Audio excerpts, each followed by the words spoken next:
Hello, everyone, and welcome to the Faith and Finance Forum, hosted by the Catholic Finance Association and presented by Aquinas Wealth Advisors. We have a great show for you today. We have our good friend Dan French with us. How are you, Dan? Excellent. Thanks for having me on today. Yeah. Dan is managing director at ATX Acquisitions within the Rex family of companies. He's got a really interesting background. He's doing all kinds of good things in finance and real estate and technology. And we're going to cover all that ground with Dan today. So let's open with a prayer, shall we? Let's do Father, it. Son, Holy Ghost, amen. Hail Mary, full of grace, the Lord is with thee. Blessed art thou amongst women, and blessed is the fruit of thy womb, Jesus. Holy Holy Mary, Mother of Mother God, of God, pray for pray us for us sinners, sinners now now and at at the the hour hour of of our our death. death. Amen. Amen. Pope St. John Paul II, pray for us. Pray for us. So, Dan, great to see you. Where are you coming in from today? From beautiful Austin, Texas. Beautiful Austin, Texas. Now, Yep. everybody's talking about Austin. I mean, is it crazy everybody says? It sounds like everybody's moving there. There's all kinds of cool things going on. I mean, is the hype living up to the reality? I would say so. Yeah. I mean, it's still Texas, faith, family, and freedom. That's why we got over here. And the weather's quite beautiful. A little bit hot during the summer, but now it's amazing. It's like 80 degrees. Perfect. That's awesome. God bless Texas. And you're not from Texas originally, though, right? No, New York. New York, born and bred. But not Born like in Manhattan, New York. No, Bronx, New York. Okay. Is where my family is from for Awesome. that's where they grew up and everything. But I only lived there till I was 7 years old. I moved upstate, so more of a suburban, upbringing, and it was a beautiful place to grow up, the Hudson Valley. It was stunning and great place to be a kid. It is indeed beautiful. You're absolutely right. What was your family into? What did your parents do for a living? Just working class folks. My dad was a painter, in a union, and he traveled down to the city every day. So it was a big sacrifice for him to move his family upstate in search of that better life. The American dream. In the public schools, that's all they could afford in the Bronx, and they just wanted to avoid that for me and my sister, and that's why they moved us upstate. So he had like a 5 minute commute to work, and then he turned it into like over an hour. So every day, wake up at like 5 a.m., get down to the city by 7 or something like that. So yeah, it was a great man, and just a good, solid person. And then my mom was working mother, and she had to work as well to keep everything in order financially for us. So she worked in like IT, help desk kind of stuff, and also just a great lady. Yeah, it sounds like it. What kind of painter was your dad? What was he painting? Man, well, he worked at a hospital called Jacoby Hospital, so he would just paint hospital rooms, and then he would catch side work on the weekends and stuff like that. So when I got old enough, I would do my very poor job of helping him out and going to side jobs with him, and probably being more of a hindrance than a help. But I got to work with him a little bit on different jobs, so it was a lot of fun. He sounds like an amazing guy. What was his name? John, but he went by Jack. John So Jack. I named my son after him. I have a son named John, but he's been with the Lord for 20 years now. So Wow. well, that's what we believe, right? So Mm. um, pray for him. All Souls Day just went by, so prayed a bunch for him, and he had cancer, so Mm. that happened over 20 years ago. So yeah, it still hurts, but so grateful that I had a good upbringing and parents who loved me. So His values live on in you, brother, and it's very interesting. So he had a very short commute to work, but he relocated to the Hudson Valley and took on a longer commute because he thought that would be better for your life, your family's life. Why did he think that move would be advantageous for the family, do you think? well, I just think the 80s in New York City was a strange time. It was just Mm. like before Giuliani. So Mm. this is when you go to Times Square and there's more porn shops and there is Mm. things for little kids to do. And now that's all turned around, right? And New York City is a wonderful place to be a tourist for the most part. Mm-hmm. But that was not the case back then. You didn't want to go on the subways. You didn't want to, especially not being in the Bronx, going into the public schools. We were in a decent neighborhood, but even so, it just wasn't what they wanted for their kids. And that was what they chose to do, sacrifice for their family. And and it's just scaffolding, right? That's what I want to do for my kids too. I want them to have a better life spiritually, a better life, with opportunity, more opportunity, where they can pursue whatever they want to pursue, and help other people in a bigger way than so every generation, they really had that in their heart, was like, we got to make things better for the next one. Do you So think that's part of the reason people are moving to Texas and Austin specifically? I would say so. I mean, my partner Pete Rex has been very outspoken about this, and we can get into that a little bit. But Sure. basically, I think the coastal areas, man, we're in a weird time, you know, and if you want to raise a family and be able to, stay in control of really what's being kind of like pushed onto them and everything else, I think you're in a far better spot being in Texas. You're in much better control, because Texas still stands for faith, family, and Mm, freedom, mm, and they're not trying to crowd in, but it's a battle we have to win even here. mm, So I think, good people need to stand up and fight it. And every generation has their own fight. Like, we're in one right now. So, mm, but I think Texas is leading the way. mm, Um, mm. and I'm very proud to live here. I think it's So, great. so in Texas, you can be very expressive, it sounds like, about your devotion to your family, your loyalty to your wife, your fidelity to your wife, your desire to raise, a family, as many children as God blesses you with. You can be very out and expressive about your faith life, be it Catholic or another denomination, and you can Right. be patriotic. You can love our country and its traditions and the blessings of liberty and limited government and just free life, free economy, non-interventionist Oh, government that allows business to thrive. You can be out and expressive about these things in Texas in a big way, it sounds like. no, absolutely. And there's so much, I think, in general, in society, of like tearing down Yeah. institutions. So much of just um negativity, and like, let's look where we came from, though. So if you have any view of history, things are better off than they have been, right? And America's an experiment. It's never, no one said it was perfect, right? But as we go along, I'm very much an optimist. I think every generation's getting way better, in so many different ways, but maybe not spiritually. So that's a battle we have to fight, but economically, for sure. And people have more opportunity, wages are going up, and if you want to become something in this nation and work hard, you can still do that. So What do you credit that progress, especially on the economic and financial front? So because you're right, the standard of living has gone up in the United States and even around the world, especially in our lifetimes. I mean, it's been a kind of like a Cambrian leap of growth and yeah, just the creature comforts. I mean, like a middle class person in the United States lives better than a prince in Europe, a couple of years ago, much better, and yeah. what do you credit that to? Why do you think that's happening? Wow. I just think it's such a dynamic place still, that these United States, it's so dynamic. There's people that are, they have this rule of law. It's very, it still is very structured, and people know that if they launch into a business, they have certain protections. They can take risk. They can still rise up in this nation. So it's a very dynamic place, and also immigration too, population growth. We're still growing. This is rare for a Western, nation these days, and so that leads to a lot of um, desires that still need to be filled. And so when you have population growth, economic growth is a lot easier. So I think these are some of the things.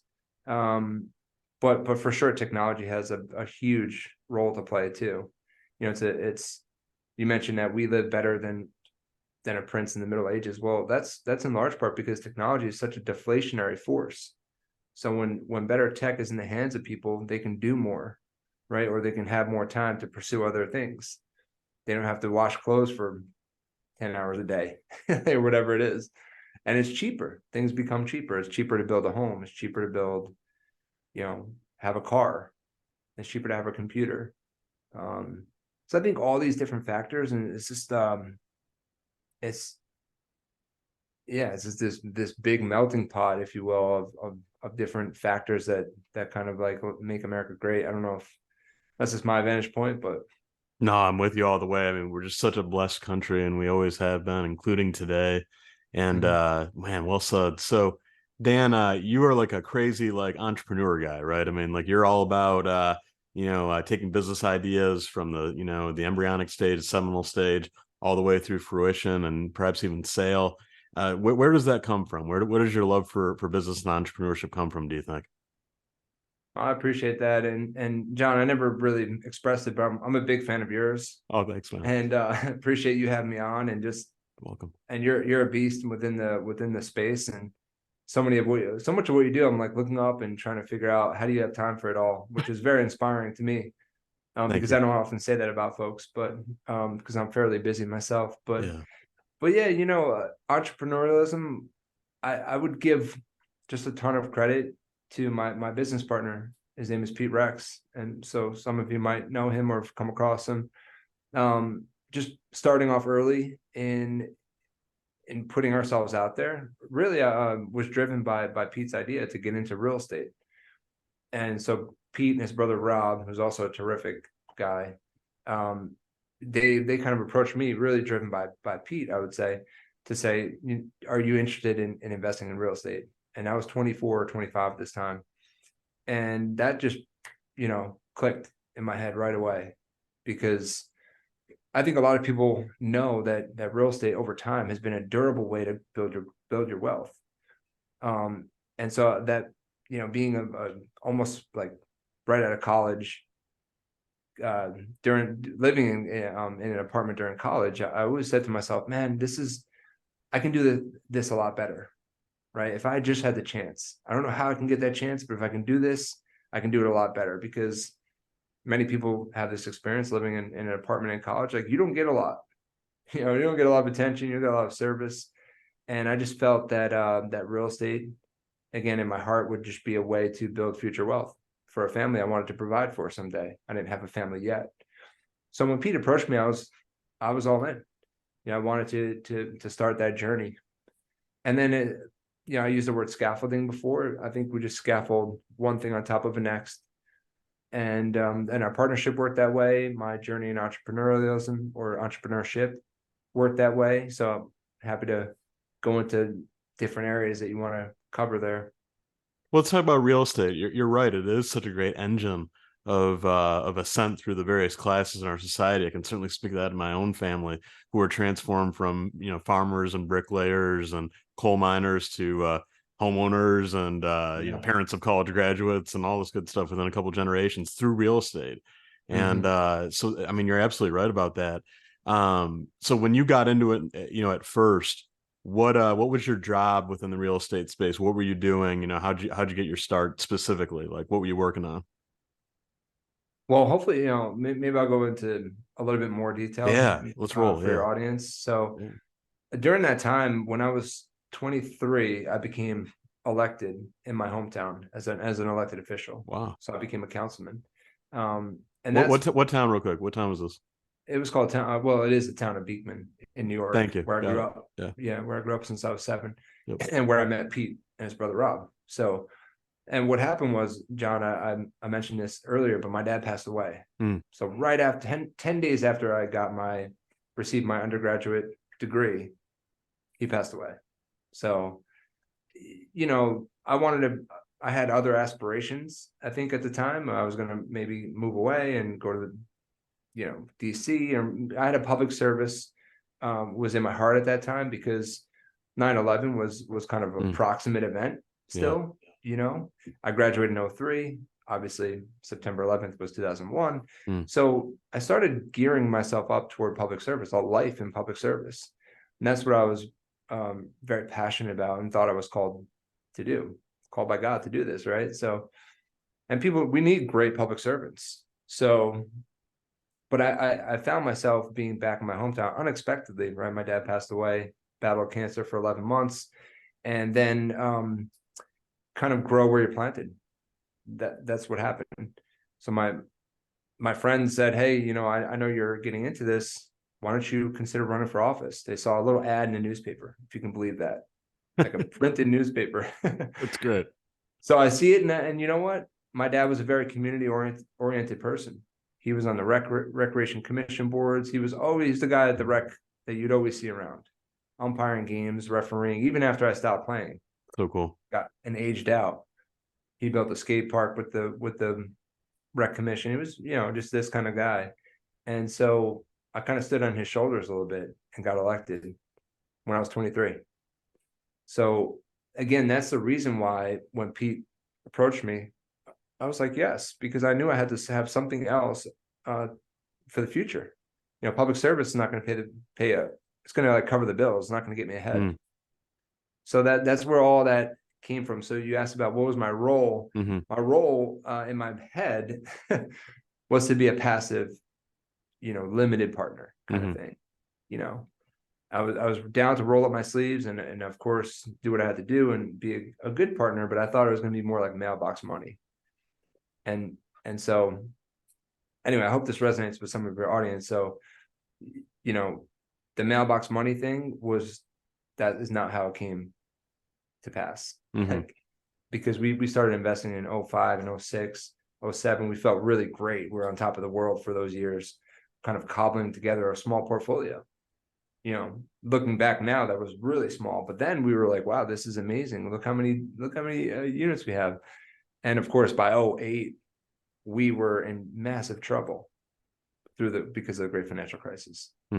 So we didn't have the same downside protection that we would have nowadays. This is still in our 20s, right? Still learning the hard lessons of how to invest in real estate. So anyway, that's the backdrop. I expected it to be very passive. It became extremely active. So, but during this whole time of investing alongside Pete, I still had this kind of public service career, 7 years as an elected official. Yeah, what was that like being so young on the city council? That's very interesting. Like, I mean, not to say you're not going to be taken seriously. I mean, you were elected by the people of your town, so I mean that gives you, right, credibility and legitimacy. But you're probably serving with people like twice your age that had done different things in yeah. life. I mean, what was that like being so young on the city council? Oh man, John, I haven't talked about it in a while, but yeah, it's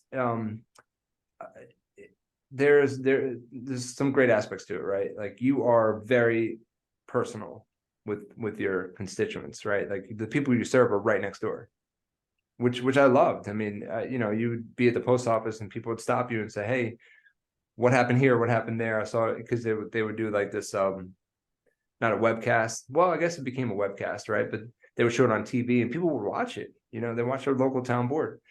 And so it's very personal. You have this sense of like, all right, I'm actually stewarding this person's money. They're a taxpayer, and I'm directly accountable to them. And it can stop me and kind of mix it up with me. So that kind of that's the beauty of local government, I think, is that it is very, very local. It's very Yeah. much, it's right there.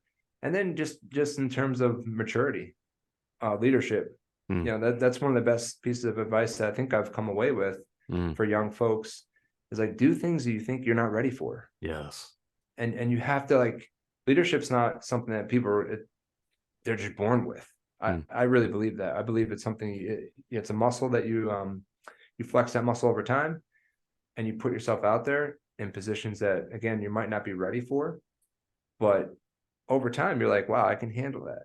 I can do this, I can do that. I always used to dress up you have a tie on. You look marvelous today, by the way. Thank But you, my friend. I used to always have the tie on, right?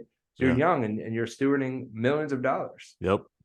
So all these different things just kind of they bake into you at some level. And what a cool way to honor your father's, legacy for, community service and community involvement for you to be an elected official. I mean, that must have been a nice way to perpetuate his legacy too, which is noble and honorable. But getting back to the real estate a little bit, so Yeah. you guys are investing in properties. You're in your 20s. You're kind of learning as you go. What were some of the highlights or even lowlights from that? I guess first generation of you and the Rex brothers collaboration. Hustling real estate. What was that like? Oh man, the highest of highs and the lowest of lows, probably. That's great. Yeah. So maybe I'll focus on the lowlights. I mean, when the financial crisis hit, right, we were kind of the poster children for what you shouldn't do. Yeah. Which is that we had a lot of leverage on each of our deals, Mm-hmm. and we didn't have a lot of capital reserves. and we didn't have that much operational knowledge too. So those three like things were the killers, and they almost brought us down and kind of wiped us out. But again, a lot of credit to Pete and Rob. These are guys that have ultra integrity, and they're not just going to walk away from something, you know. So we, through drive and grit and crazy, you know, stick to itiveness, we worked things out. Mm. So a lot of people back then just gave up right away, right? I think we were the team that just said, all right, well, we're going to work this out. We're going to talk to the banks. Mm. We're going to figure this out, restructure things. It took forever. It Mm. took a really long time. And one of the best things that we always said to each other was our best day in real estate was when we got back to broke. I love it. You know, just got back to even. Like, Yep. oh wow, I don't owe anyone money right now. This is the best day of my life in business. And that happened, and we paid back all of our limited partners. These are like friends and family Sure. that couldn't afford to lose this money. And so we paid them through future earnings and didn't make anything for ourselves. Hey, I'm curious, what motivates you more, do you think? Getting back to broke or getting to your next million? Which one gets you fired up more, you think? Well, I would say back then it was probably just getting back to broke, It you sounds like know? that drives you, especially when, like you Yeah, said, you got your friends and your family in this. You want to pay them yeah, back. You know, you're an elected official in the town. You got a reputation to look yeah, out for. I mean, you had a lot of drivers do the right things, I think. 100%. Yeah. So that was the best day, man, in business. That's so Everything cool, after man. that is just a blessing. I mean, we've been so Yes, blessed. and you're blessed with a great family too. Tell me about your wife and your kids. Yeah. Oh wow. My favorite title Yeah, is being a dad and a husband, and you know, child of God, of course, is yeah, above everything. But you know, being a dad and a husband is so fulfilling. So I have a wonderful wife named Melissa. Been married now for almost 11 years. Just kind of a rock, you know, a person who is just there uh, and very solid. Also in our faith life too. Growing together in our faith life together, I think has been very helpful, very important. She serves on a board with me actually, which is kind of a lot of fun. It's called the JP2 Life Center Board.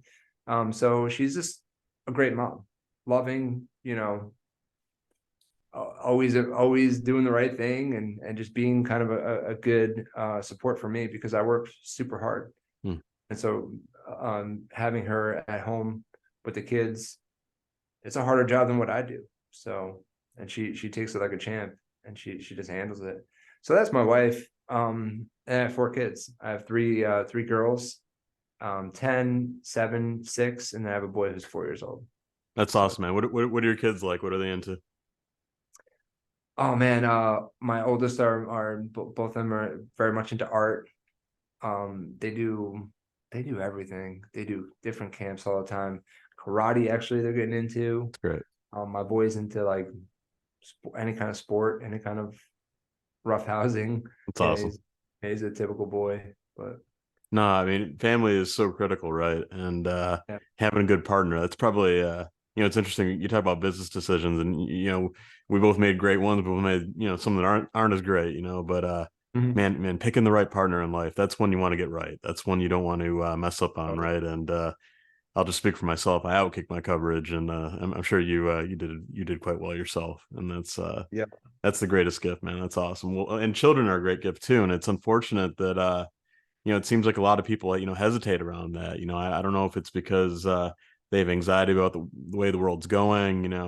Kids are expensive. There's no question about that. And maybe it's just they don't want more responsibility. They just want to have fun and hang loose or whatever. But I'm sure you would agree, it is worth it, right? It's the greatest gift in the world to have children, isn't it? Oh, totally. Yeah, John. And going back to the marriage Mm, thing, you know, the marriage contract is the most important one, you know, sign in your yes. whole life. So get Yes. that right. You know, Mm-hmm. take your time with that one, guys and gals Mm-hmm. out there. Mm-hmm. But yeah, wow. Uh, you know, I just had a reflection on this because my daughter turned 10, so I'm 10 years of fatherhood now.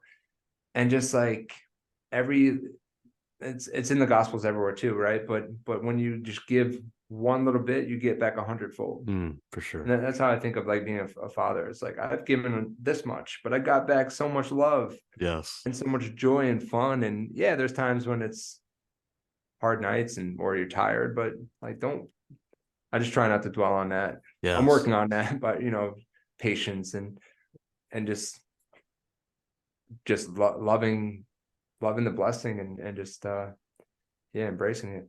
Well, and let's think about this notion of, iron sharpens iron, which comes from the Bible, of course, too. I mean, when I listen to you talk about your background, Dan, it just seems like you've had all these forces in your life nudging you towards, like, early responsibility, early maturity, early just taking life seriously, and responsibility, starting with your parents, the way your father lived and the example he set, but also being elected to office at an early age, and all the accountability that comes along with that, marrying a great lady, and also partnering up with hard chargers and serious people like the Rexes. You've just Mhm. had all this inertia coming from a lot of different places, pushing you upward and forward, and that's not a bad thing, right? I mean, it seems like some people are get nervous about that kind of thing, but man, you only get one life. Why not Right. dream big? Why not aim high? Why not, like Teddy Roosevelt said, be the man in the arena? Like, sometimes you're Yeah. gonna win, sometimes you're gonna lose, but you'll live a full life, and you'll enjoy everything life has to offer. I mean, that's what it's all about, right, Dan? Oh, 100%. I know you're a fan of Teddy Roosevelt. Yes. The great devotions, like spend your life doing something worth doing, put in the hard work, and that's just striving. Um, and look, it's in the gospel too, right? And the parable of the talents is one of my favorites, and hopefully it should be on everyone's list of things they read and reread. But just to whom much is given, much is really expected. So if you're given a lot, you have a responsibility to do a lot more. And so I just feel like there's a flywheel that's happening. Yes. Right. And if you're in tune with it and you want to serve God and serve other people, the flywheel is just going to get more and more powerful over time, you know? So that's what I'm looking forward to. I'm only 42 and I Yep. want to be in business for many more decades and then give back in a very full-time way. If I ever hang it up in business, I'm going to give back full time in nonprofit type work, philanthropy. I can't imagine just sitting around. Yeah, for sure. Let's touch a little bit more deeply on your faith life. You mentioned several different points, but just a couple, just anecdotes from your journey, I guess. Where have you always been strong in your faith? Does this go back to the very beginning, or have there been waxes and wanings? I mean, just a couple thoughts about your journey, if you wouldn't mind. Yeah, happy to. You know, I listened to your podcast with Sister Mary Gabriel, and she seems so holy. I'm just like, wow, what a journey we're on. Like I have so far to go, you know. But that's what's so motivating to me is like we can climb that mountain. It's a spiritual mountain, and I'm like at the bottom still. So I'm looking forward, and I worked fairly hard at it, but I'm still at the bottom, and I want to just rise up and man, it's great to see people like that are out there. They're so holy, and I'm around some of them here in Austin too. The person who started the John Paul II Life Center, where I'm a board member, name is Tim Von Dolan. He's just a giant. So anyway, these type of people, great to have around because it reminds you how far you have to go. But to start off with, I would say so. My parents were, and I think I told you this, John. They were a little bit like the Christmas and Easter type. Yeah. There was times when we got a little bit more active, but primarily it wasn't like a big thing in our family.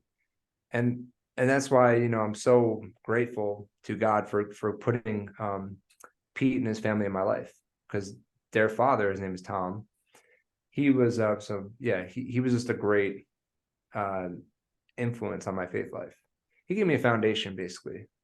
And that's why, man, for our young people out there, they need to have a foundation. Because I still look back and say, wow, what if I didn't get that starting point? And my starting point was even worse off. So I got a great foundation from being around Pete's family, Rob's family. Their father was in the seminary, so he had great theological formation, and he used to teach us the catechism, and we used to love that. Go on retreats together. So more and more as I got very deep um, in friendship with that family, it drove me toward Christ and toward a faith life. And then my 20s, I just got more serious about it. You know, College was kind of like hit or miss for me, Hmm. unfortunately. Hmm. But right afterwards, maybe my dad passing away or whatever it was, I got committed, and that journey's been happening over time. So, marriage life is great for I think for the faith life if you are centered around Christ. For sure. Um, I have little things that I try to do every day. I think you love the Magnificat too. Big Maybe time. I Yeah. saw that. Yep. Yeah, I Yep. love the Magnificat. Yep. So for your readers out there, I heard a priest on a retreat one time say, Bible bed, Bible breakfast. Yeah. I like Like, that. man, or at least one time per day, you have to read the Bible or go to daily mass. But right now, with my 4 kids and things like that, I'm not a daily mass all the time, right? Hmm. But that's an aspiration I have once they're a little bit older. But in the meantime, you can read and be a part of that this great Catholic tradition that we have. So Yeah, indeed. maybe I'll stop there, and you No, can. that's golden. That's perfect.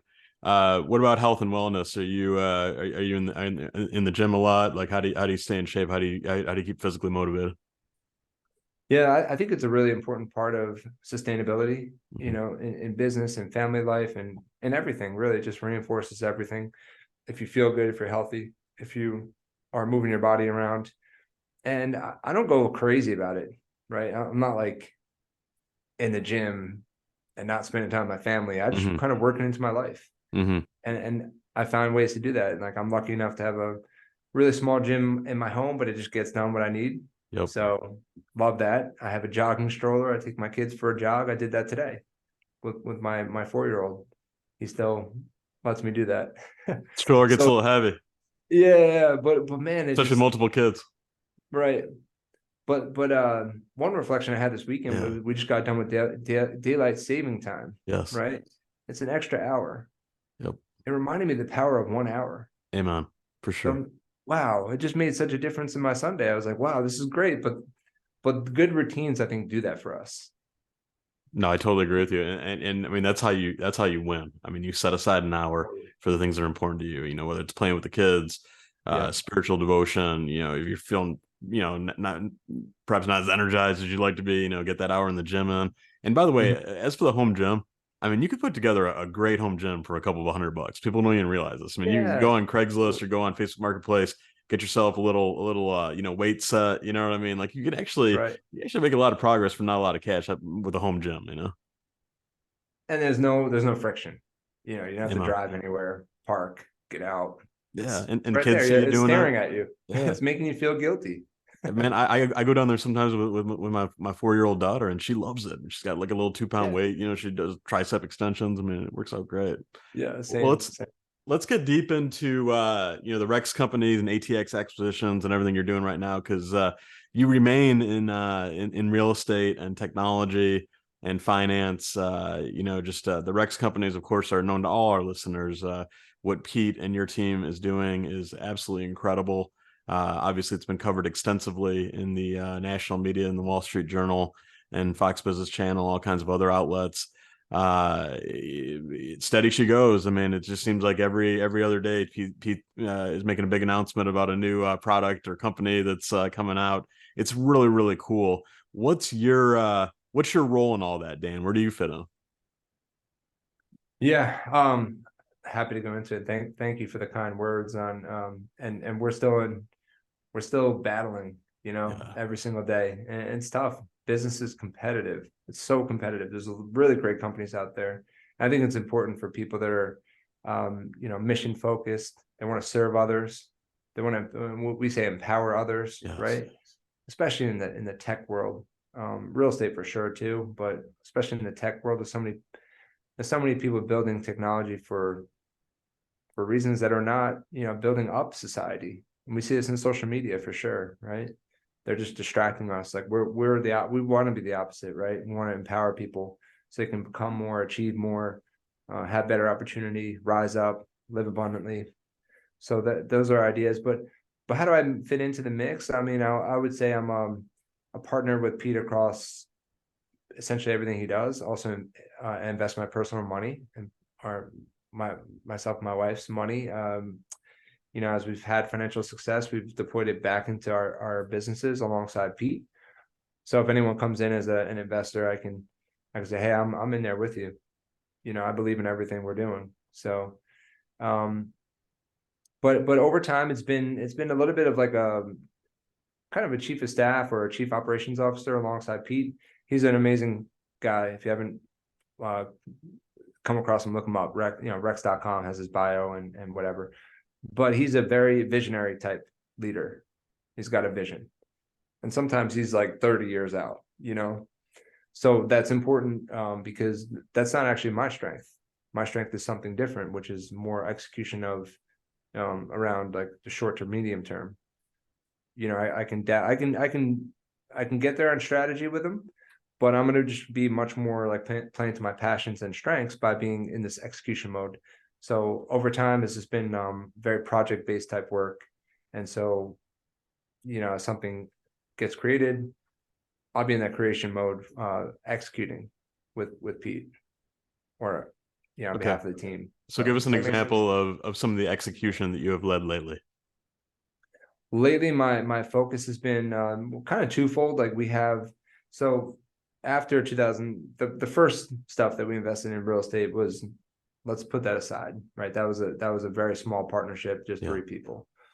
Later on, Pete built a platform that in 2011 to 2019 bought $2 billion of assets. Wow. So that was a fun ride. I took that whole ride with the team. I became CEO of that firm around 2015 or 16. And that was so basically 17,000 apartments. A lot of it was value add. It was vertically integrated. So that means we operated everything ourselves. And then so now I'm focused on protecting those assets that are still in that old, I'm gonna call old platform, the platform that was built starting in 2011, because we still hold many of them, and the challenges have actually increased, right? Operating expenses are up, so wage growth has been a real thing. Insurance costs, because we own a lot of deals in Florida, that's been a real thing to manage. We have floating debt on just a handful, so you have to manage through that. And just really making sure that our team pays attention to all that, and we're excellent stewards of the capital that's in there, and harvesting that over time. But then secondly, we have a brand new platform, so separate business, separate entity, that is called ATX Acquisitions, and this is a new firm that's focused on today's opportunity, which is like there's massive distress, and if it's not massive today, I think it's coming soon here, because interest rates went up so fast, and now it's at a historic high of 20-year historic high. So we're seeing already a lot of owners that are in trouble, and now we're poised to be able to deploy into that market where we see opportunity. So let me pause there, and that's kind of an overview of the real estate stuff that we're working on. What do you attribute your success to, the Rex companies, during that period where you climbing up to that 2 billion mark and, just having so much going on? What's one or two anecdotes that you think led to that explosive success and industry leadership? Oh man, when I look back at that, that run is a very mission oriented team, Mm, I would say, and the culture was amazing. And I'm saying was because a lot of that has now changed, and kind of that business has morphed into something new, which is third party management team, services team. But the mission orientation of the people that we got on board on the bus, really high. They're very mission focused people, and very competitive, I would say too. It was fun. It was fun to mix it up, and so everyone was competitive in a way that you want like a championship team to be. Does that make sense? it does. It's like I might get in your face, like Tom Brady might get in someone's face, after if they ran the wrong route. You're like, hey, Yes. what'd you do there? Like shake them up a little bit. But I mean that if you do it out of like a caring way, you just want the team to win. Yes. So that's kind of how that felt. It was like very just a bunch of very ambitious, mission oriented, competitive, super competitive people that just want to achieve. Well, it sounds like you built kind of like a Patrick Lencioni, type team, where there was just super high trust and super high organizational health. and everybody strives for that, but it's hard to pull off. You know what I mean? Like the example you gave of kind of like the Tom Brady style, accountability moment, that needs to happen in business. That needs to happen, in a team setting. But it's so difficult to do because if you don't have the trust, if you don't have the genuine chemistry, the authentic relationships, the depth of relationship, it doesn't work. You know what I mean? Yeah. Like it comes across as cruel, it comes across as inappropriate, but it sounds like you guys got there. I mean, how do you think you were able to achieve that when so many businesses can't? I mean, every leader wants a team like the one you just described, but it's actually pretty rare. I mean, how'd you guys pull it off, do you think? Yeah, no, thanks, John. First of all, I would say don't strive for perfection Mm, there, because the Lencioni mental models are amazing. I love them, mm-hmm. but in practice, you're not going to get that right every Nope. time, right? But a couple things would be like humility. Mm, It's it's really hard, right? I think in any aspect of life, but definitely business.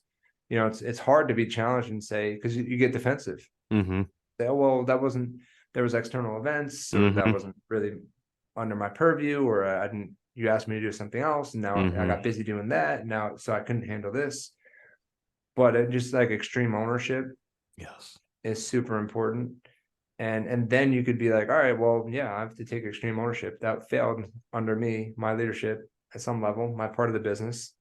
I need to have humility. I need to be open to being challenged. And I think over time that team was really good at that. That team Wow. was good at that. I mean, I love it. I think that's really incredible. So, ATX right now, what's like a typical day look like for you as managing director at this really exciting new project that you guys have launched? What are you working on this week, for instance? Yeah, okay, perfect. This is a good week to answer the question. Sure. We have a deal that we have under control. So we've been awarded the deal by a seller up in Dallas. So the deal's up in Dallas. It's about a $23.5 million deal, um, over 100 units, multifamily deal. I toured this deal about a month ago, liked it, picked it out of a lot of other options that we were looking at that time. We kind of chose to focus on this one and a couple other ones, but this is the one that we got awarded. So now we're trying to raise capital on that deal.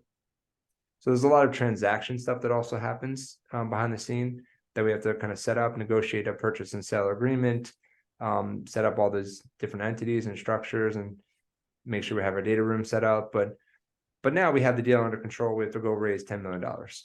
So and we have about 120 days to do that. Let's roll, So man. Let's go. let's go. So But so if this you're is in interested your out blood, there in a though. I mean, great deal, yeah, yeah. no, Go. I'm serious actually. Yeah, If anyone's yeah, interested in, it doesn't have to be this deal. It could just be, yeah. hey, I want to talk about real estate and what you're up to. I invest in real estate, you know, give them advice, or yes, we'd love them as a capital partner. So right now it's a bit of a startup vibe, even though we have this great track record. We're still kind of, we're past the cold start problem, but now we have, because you have to get all new documents set up, right? Right. You have a fund, so you have to create that fund. It's called a general partner fund or a GP fund. Mm-hmm. That fund will invest into every deal that we do. And now this is our second deal. We've closed one in September. Really great deal in Austin. That one was smaller. We raised $3 million in like 72 hours on that one. So we're the engines are going, but it's always a battle out there, and the battle right now in private equity real estate is to find great deals, because they're hard to come by, and want to be very patient and downside protected, and of course finding great capital partners that have philosophical alignment. What are the elements of a great deal? Like, you don't gotta get into this one specifically why it was if you don't want to, but like, how can Dan French, with your 20 years of experience going back to the Hudson Valley, I mean, how do you smell a good deal? What are the elements? What does that look like? Well, I think our investment thesis already does a lot of work for us in that regard, if that makes sense, because we're betting on high growth, high population states with great regulatory environments, and primarily that would be Texas and Florida. So we have we think that's a durable bet, that people are gonna, the immigration of folks from other areas that are a little less free, right, and a little less friendly to family and to faith, people eventually are going to vote with their feet. They're going to come to areas that have more opportunity, better chance of actualize yourself. This is Texas and Florida in the United States. There's a couple other places too, but we think that's a durable trend. It's going to happen over time. So that really goes to location. And so we only look at deals primarily in Texas, Florida, the Carolinas, Phoenix a little bit, a couple other ones, but primarily Texas and Florida. So that's the one main thing that we got wrong, besides the other things I mentioned, which is capital reserves weren't there when we first started in real estate. I'm talking about in 2005. We got the location wrong. Yeah. It was just wasn't a location that was going to like blow up. And so that's number one. Number two is, how are you? There's so many different metrics you can look at. I'm talking about multifamily, but how are you vis-a-vis your comp set? What's your cost basis? What's the intrinsic value of this deal? And that could be like, well, what are the sales comps? In this case, we had a sales comp that was $25,000 a door more, and that just happened 6 months ago or 9 months ago, whatever it is. So we feel like the cost basis is really good. If you had to build that new deal today, it would be like possibly 80% higher of a cost, or 180%, you would say. So yeah, these are some of the things. All right, so let's talk about investing in what you're doing, because I think a lot of people are going to be interested in it, and you guys have a great track record. They say that past results are not proof of future performance, but they give you an indication. You have a better chance that somebody who's won in the past that they're going to keep winning in the future. I think that's probably a safe thing to say. So, in terms of investing, what's the floor? What's the kind of the entry level where somebody wants to get in one of these deals? Well, I think on paper it's $1 million, Okay. but of course with the right partners, we're willing to go to $50,000. So that's very much a lot more achievable for folks. For sure. Now, I also want to mention one other really fascinating thing for your audience is that we have a platform called OwnProp, and this is within the Rex Tech, the venture to disrupt real estate, which is the technology companies that we've launched. So we launched OwnProp about over 2 years ago now. We haven't listed a deal on there in quite some time because we've been focused on some of the other companies. But OwnProp is a tokenization play, and it records the fractional ownership of your piece of a deal or a fund on the blockchain. So someday the vision is maybe you can trade those assets much easier than you can in a typical real estate deal. So OwnProp is going to launch the fund offering. So instead of $1 million on paper would be your minimum, OwnProp has the ability to push it down to $10,000. Wow. If someone, you still have to be accredited, so you have to be an accredited investor, number one. But now if you have $10,000, you can get a piece of a real estate fund with to your point, and thank you for that, a really strong track record, and who's been patient for the last 4 or 5 years, Right, sitting out on the buy side. We haven't bought really any deals and launched something new since 2019. Just a handful, 1 or 2 one-offs during that time. So now you have a group that's super patient. We only go deploy into real estate when we see a big opportunity. And so that's how you can get involved. Just call me up or look at ownprop.com, look at atxacquisitions.com. Happy to give my personal cell phone number. But yeah, that's a big part of the culture you guys are building, right? I mean, you want to get everybody in on this stuff, and it really is, kind of like a brotherhood. It's a family. I mean, like you're all in this together. I mean, everybody that works at Rex is an investor too, right? I mean, like, or at least most people, I think, and so I mean, everybody's in the same boat, and it's exciting. And when you're part of that culture you described, where there's high trust and high accountability, I mean, that's when you're going to do great things. Another part of that culture I know, and I've heard Pete Rex talk about this, I'm sure you have something to say about this too, is just this principal foundation of love, right? Love is what it's all about. What does love mean in the in the Rex family of companies? Yeah, no, credit to Pete there. It's always been our first call them virtues actually, Yeah. rather than values, but but yeah, love what you do and love who you serve.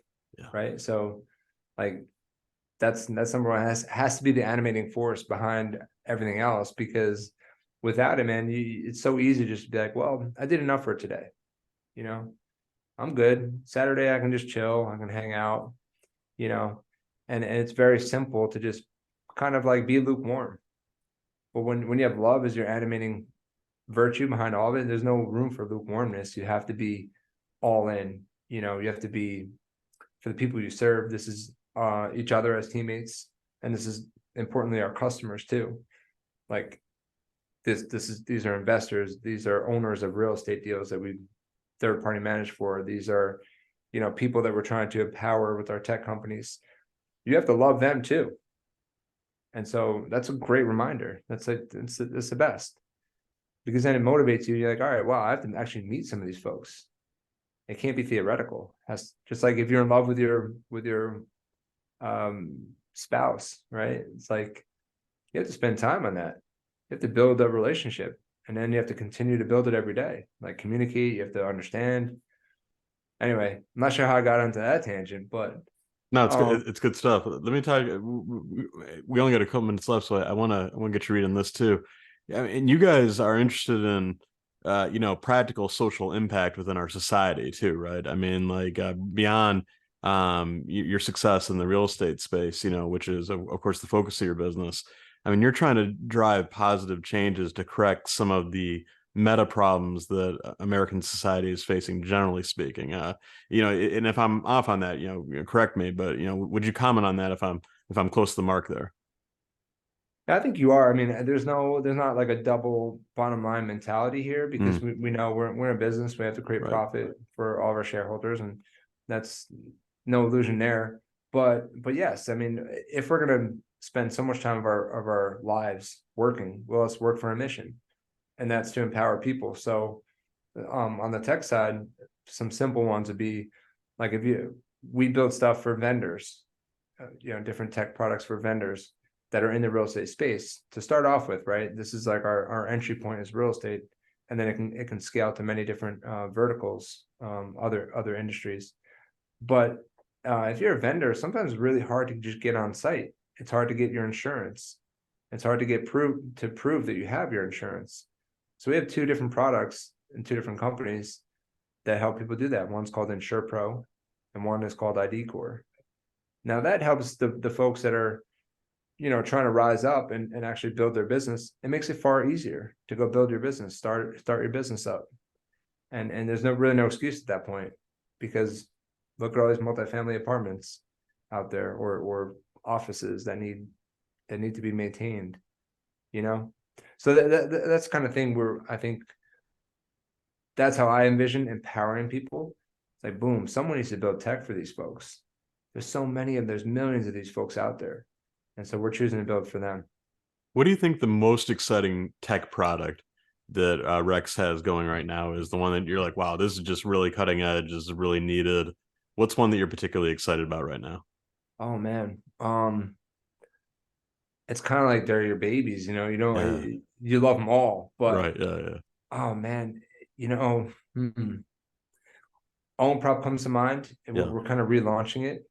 It's the kind of thing where I can go back as a 24-year-old and just say to myself, wow, if I didn't have Pete Rex knocking on my door saying, let's go do this, would I have really pushed into real estate so much? And I want that opportunity for everyone to be able to invest and kind of change their lives. So we have the mental model of like, well, if you can put a hotel on on this platform called the Own Prop, which we've done this before. One of the hotels we bought in Austin. We want someday for the person who's sweeping the floors to be able to invest in the hotel that they work at, because they might be saying, "Wow, this looks like a great opportunity," and then they're more connected to that bottom line of the hotel. That it's more like they're taking care of their own investment, if that makes sense. Yes, yes. So that to me is like so game changing, over time, that more people can access real estate. It's not just accredited people who are already, quite frankly, very wealthy, if we're being honest. These are people that make over a couple 100,000 a year, or if you're married, it's 300,000 a year. And so a lot of folks are locked out of a typical real estate investment.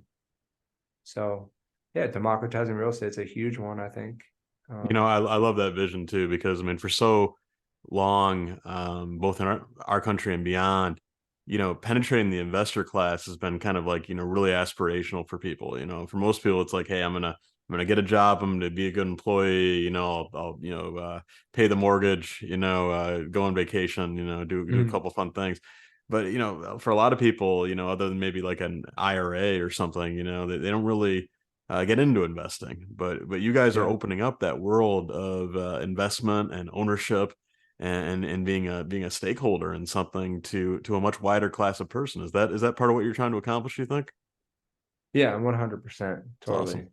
And yeah, all the other companies are really exciting too. They're using AI, machine learning, in new ways to be able to make things happen a lot faster. If you're an operator, if you're a vendor, You guys so are heavy into AI, right? yeah, Pete's been from day one of this venture Yeah, has really pushed a lot of the R&D effort sure. using AI, building AI into the products from the inception stage. So credit to Pete on that. That was before some of this Chat GPT stuff got even crazier Yeah. of hype, but it's just so important to be on that cutting edge, and Rex is doing a good job with that. Yeah, that's awesome. Are you a purveyor of AI yourself? I mean, do you feel like you have high competence with it? In terms of using like Chat GPT or Yeah, something like. stuff like, or anything under the AI umbrella. Well, I would say it hasn't penetrated all my daily use, Sure. but sometimes the team does get around. They're like, put that into Chat GPT, Yeah, yeah, like this messaging or something like that. But then it always, I think it still just takes the human touch. How to yeah. win It friends and does. influence people. I Yeah, heard you talk amen. about that one. Dale Carnegie. How Yeah. do you create value for the other person? I think Yep. that's still a human thing that needs to be human to human. Um, but I'm dangerous enough that I understand a lot of the AI stuff that got built within our team. I understand the technical stuff. I can't build it myself, clearly, but been around it for many years now, so I understand it. And when you agree, that's really, I guess, part of what brought you and me together, and a lot of guests on this program, at least. It's that business, building wealth, accumulating assets. These are tools to get to what really matters, and those things are not material things in any sense. It's ownership of your time, so you can spend it more with your loved ones, with your family, your wife especially, your children, your friends, your brothers. Volunteer more, give more time to your Mm. community, like your father did and like you did, which is a big part of your story. And then ultimately, going back to something you said earlier, giving back in an impactful way, in the closing years of your life. That's all that's going on here. I mean, like, Yeah. it's all business is. And I think that in today's society, we've lost sight of that. You know what I mean? Like the lifestyle, and having a lot of stuff and having a lot of money or material possessions. That's the objective. It's not. That's not what it's Mm. about. I mean, ultimately, what we all should dream of is controlling our time, being around the people we love, making a difference in our community, and ultimately getting to heaven. Right?